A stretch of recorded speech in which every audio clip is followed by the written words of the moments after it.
मुख्यमंत्री रेखा गुप्ता के नेतृत्व वाली सरकार ने राजधानी के लाखों गाड़ी मालिकों को बड़ी राहत दी है। सरकार ने अब पुराने वाहनों के लिए एनओसी नो ऑब्जेक्शन सर्टिफिकेट जारी करने के नियमों में ढील दी है। अब ऐसे वाहन मालिक जिनकी गाड़ियों की रजिस्ट्रेशन की अवधि समाप्त हो चुकी है, उन्हें एनओसी लेने के लिए 1 साल के भीतर आवेदन करने की बाध्यता नहीं होगी।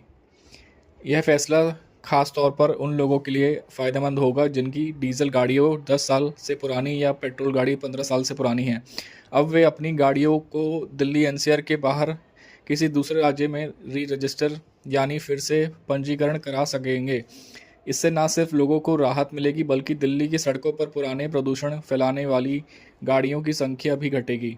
दिल्ली की परिवहन मंत्री डॉक्टर पंकज कुमार सिंह ने कहा कि यह फैसला जनता की सुविधा और पर्यावरण दोनों को ध्यान में रखकर लिया गया है। 1 साल की समय सीमा की वजह से हजारों वाहन दिल्ली में फंसे थे, ना वे स्क्रैप हो पा रहे थे, ना बाहर भेजे जा सकते थे। अब यह बाधा खत्म कर दी गई है ताकि लोग अपने पुरानी गाड़ियों को जिम्मेदारी से दिल्ली से बाहर भेज सकेंगे। उन्होंने बताया कि इससे दिल्ली की सड़कों पर भीड़ और प्रदूषण दोनों की कमी आएगी। यह कदम पर्यावरण की दृष्टि से बेहद अहम माना जा रहा है। सरकार ने यह निर्णय जनता की शिकायतों और अतिरिक्त समीक्षा के बाद लिया है।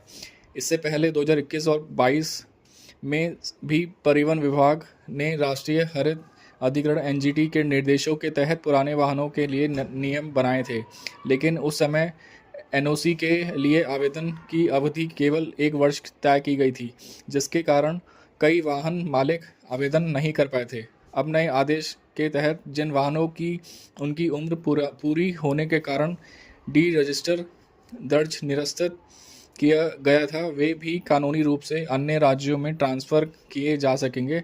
इससे दिल्ली में प्रदूषण फैलाने वाली गाड़ियों को व्यवस्थित रूप से हटाने में मदद मिलेगी और राष्ट्रीय वाहन स्क्रैपिंग नीति को भी बढ़ावा मिलेगा।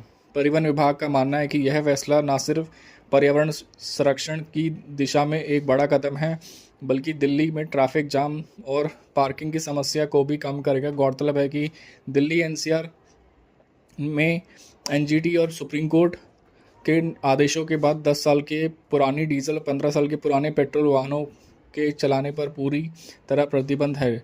इसी के तहत सरकार अब लोगों को पुराने वाहनों को कानूनी रूप से दिल्ली से बाहर भेजने का रास्ता आसान बना रही है।